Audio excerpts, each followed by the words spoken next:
Sir, stop right there. Don't move. You were selected and you will comply. I am complying. Please lower your Don't voice. tell me how to do my job. TSA officer Gerald Whitmore spots a black man in the security line at Atlanta Hartsfield-Jackson International Airport. The man is wearing a full Army combat uniform, camouflage fatigues with unit patches clearly visible, an American flag on his shoulder, 10 combat boots. His tactical backpack sits on the conveyor belt, also bearing an American flag patch. There is absolutely no ambiguity about who this man is. But Whitmore doesn't see a soldier. He sees a target. Sergeant First Class Darius Okonquo, a 22-year Army veteran and decorated Green Beret who has served 4 combat tours, 2 in Afghanistan, 2 in Iraq, is returning home from a training exercise at Fort Benning. He's wearing the uniform of a United States Army. His credentials are stitched into his chest, and none of it matters to Whitmore. The security cameras overhead capture everything. Whitmore approaches, positions himself directly in front of the soldier, and the confrontation begins. What happens over the next 47 minutes will be recorded from 12 different security camera angles, 3 TSA body cameras, and at least 15 cell phones. It will cost the federal government $23.7 million. Gerald Whitmore, 43, has been with TSA Atlanta for 11 years. He has 34 formal complaints in his file, 29 involving passengers of color. He specifically requested assignment to the main security checkpoint at the domestic terminal, where he processes over 400 passengers daily. Internal documents reveal his random selection rate for black passengers is 11 times higher than for white passengers. His supervisors call him thorough. Fellow officers have a different name for him, the Collector, because he collects minorities for secondary screening like trophies. He's been reprimanded twice, but never disciplined. His body camera has malfunctioned during 19 prior incidents that resulted in complaints. But today, the overhead security cameras are rolling. His colleagues' body cameras are recording, and a dozen passengers have their phones out. Whitmore has never faced a consequence in his career. That's about to change. Sergeant First Class Darius Okonquo, 41, born on the south side of Chicago, raised by his grandmother after his mother died when he was 7, enlisted the day after his 18th birthday, 22 years of service for combat deployments. Special Forces qualified, a Green Beret. He's earned the Bronze Star with Valor, the Purple Heart, wounded by an IED in Helmand Province, and the Combat Infantryman Badge. He's currently assigned to the 3rd Special Forces Group at Fort Bragg. He's returning from a 2-week training exercise at Fort Benning, still in uniform because he came straight from the field to catch his flight home to see his wife, Dr. Amara Okonquo, a cardiologist at Duke University Medical Center, and his 2 daughters, ages 8 and 12. He's wearing the uniform of the United States Army. His name is stitched on his chest. His rank is displayed on his collar. His unit patches are sewn onto his shoulders. His service is literally written on his body. And Gerald Whitmore looks at him and sees a fraud. At 3:47 p.m., the security camera footage, later played in federal court, shows SFC Okonquo approaching the security checkpoint in full uniform. He places his tactical backpack on the conveyor belt. The American flag patch is clearly visible. He removes his patrol cap and places it in a bin. He's calm, professional, following every procedure. The footage shows Whitmore watching from his position near the X-ray monitors. His head tracks Okonquo's movement through the line. He whispers something to his colleague, Officer Pamela Vance. Her body camera, which is recording, captures his words. "Watch this. Probably stole that uniform from a surplus store. These guys think they can wear whatever they want." Whitmore steps forward directly into Okonquo's path. The overhead camera captures the moment perfectly. The TSA officer in blue positioning himself in front of the soldier in camouflage. "Sir, you've been randomly selected for additional screening." Okonquo's expression doesn't change. He's been through this before. "No problem, officer. But this time will be different. This time, the cameras are watching. And this time, Whitmore is about to go too far." In the secondary screening area, multiple cameras are recording. Whitmore stands across from Okonquo, examining his military ID with theatrical suspicion. The body camera footage captures his words with crystal clarity. "This uniform? Where'd you get it? I'm in the Army, sir. I'm assigned a 3rd Special Forces Group. Whitmore snorts. Anyone can buy this stuff online. Stolen valor is a federal crime, you know. Okonquo's jaw tightens, but his voice remains steady. 22 years of military discipline holding. Sir, my name is on my uniform. My rank is on my collar. My unit patch is on my shoulder. I have my military ID, my CAC card, and my travel orders. What else do you need? Whitmore ignores the documents in his hand. These can be faked. I've seen it before. He turns to Vance. Run his name. Let's see if he's really who he says he is.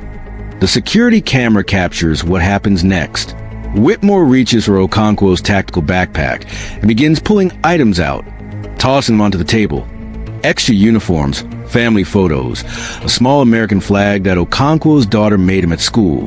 What's this? Whitmore holds up a challenge coin from Okonquo's unit. You buy this at pawn shop? Okonquo's voice drops. Control but carrying an edge of steel. That was given to me by my commanding officer after we extracted 12 hostages from a Taliban compound in Khyber province. 4 of my men died on that mission. Whitmore smirks. Sure they did. What follows is captured on no fewer than 12 camera angles. The overhead security cameras, 3 TSA body cameras, and 15 cell phones from passengers who have stopped to watch a TSA officer harass a man in military uniform. Whitmore demands a full pat-down. Invasive, prolonged, performed in full view of the security checkpoint. Passengers are filming openly now. Some are shouting, "He's in uniform. That's a soldier. What are you doing? This is wrong. Someone call a supervisor." Whitmore ignores them. He orders Okonquo to remove his uniform jacket, his blouse, exposing the brown undershirt beneath. He demands Okonquo remove his boots. A decorated Green Beret stands in his socks on the cold airport floor, while a TSA officer with 34 complaints rifles through belongings. Then, Whitmore finds a metal case. Inside, the Bronze Star, the Purple Heart, the Combat Infantryman badge. These real? Whitmore asks, his voice dripping with sarcasm. Or did you buy these on eBay too? Okonquo's response is quiet, controlled, and devastating. The Purple Heart was awarded after an IED took my left kidney in Helmand province in 2009. The scar is still on my back, if you'd like to see it. Whitmore's response, captured on 3 body cameras. That won't be necessary, but you're not going anywhere until we verify you're not impersonating military personnel. He handcuffs Sergeant First Class Darius Okonquo, a man who has bled for his country, to a chair in the screening room. Sergeant First Class Darius Okonquo had been handcuffed for 1 hour and 47 minutes when Atlanta PD Sergeant Kesha Lawson walked through the door. A 20-year police veteran and former Army Reserve soldier herself, she knew exactly what she was looking at. A decorated soldier in uniform, handcuffed like a criminal, his medals spread across a table like evidence. Whitmore steps forward. Sergeant, we have a possible stolen valor situation. This individual's documentation is suspicious. Sergeant Lawson doesn't respond. She examines Okonquo's military ID, his CAC card, his travel orders, then the medal case, the Bronze Star, Purple Heart, Combat Infantryman badge. Her voice is ice. Officer Whitmore, his military ID is valid. His CAC card is valid. His travel orders are signed. His name is stitched on his chest. What exactly is suspicious? The documents could be forged. Did you skin his CAC card? Did you call Fort Bragg? Did you do anything except handcuff a soldier and dump his medals on a table? Silence. Remove the handcuffs now. I don't take orders from Atlanta PD. Then let me be clear. You detain an active duty soldier without probable cause.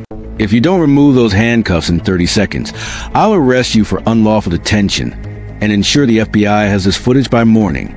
The security camera captures Whitmore's trembling hands reaching for his keys, the click of handcuffs releasing, Okonquo rubbing the red marks on his wrists.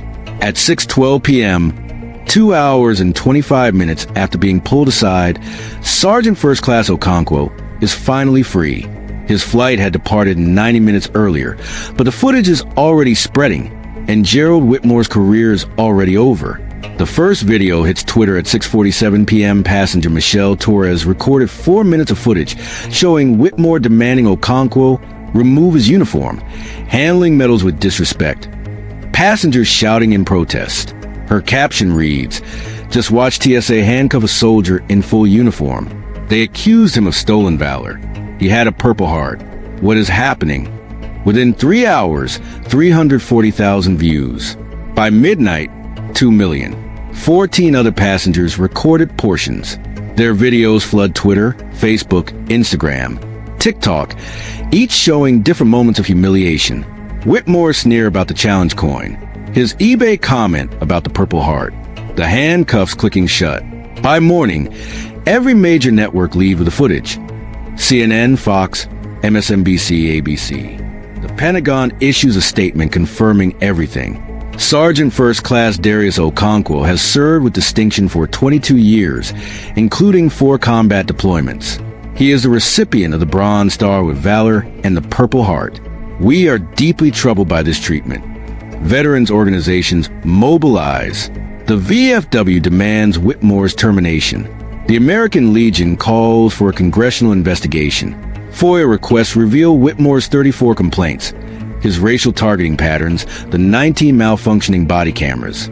The Secretary of Homeland Security apologizes publicly. Whitmore is placed on administrative leave. But Okonquo wants more than apologies. He calls attorney Solomon Adme, former JAG prosecutor turned civil rights litigator. "I want to make sure this never happens to another soldier." Adme responds, "Then let's get to work." The trial begins 18 months later in a packed federal courtroom. Veterans fill the gallery. Media lines up before dawn. Adme's opening is devastating. You won't take anyone's word. You'll see it from 12 camera angles with perfect audio. You'll watch a decorated Green Beret handcuffed because a TSA officer saw his skin, not his service. The evidence is overwhelming. 12 camera angles play simultaneously. Body cam footage captures Whitmore's sneering tone. "Where'd you get this uniform? These can be faked. Did you buy these on eBay?" Several jurors cry. A retired Marine is excused to compose himself. Okonquo testifies for 6 hours. He describes his 22 years of service for combat deployments, the brothers he lost. Then May 17th, the handcuffs, the medals dumped on the table. When asked how it felt hearing Whitmore question his Purple Heart, Okonquo pauses. 12 seconds. "I've been shot at in 3 countries. I've held dying men. But standing in that airport in my socks with that man asking if I bought my Purple Heart on eBay, that was when I felt most like I didn't belong in my own country." Under cross-examination, Whitmore crumbles. "What made you approach Sergeant Okonquo specifically?" He matched the profile. "What profile?" "His uniform, his ID, his race." No answer. In closing, this wasn't a mistake. Whitmore saw a black man, an assumed criminal. The cameras caught everything, sent a message that echoes through every checkpoint in America. The jury deliberates 11 hours. Verdict: guilty on all counts. The damages phase lasts 1 week. Medical experts describe Okonquo's compounded PTSD. Panic attacks in crowds, flashbacks triggered by TSA uniforms, nightmares of being handcuffed while faceless figures laugh at his medals.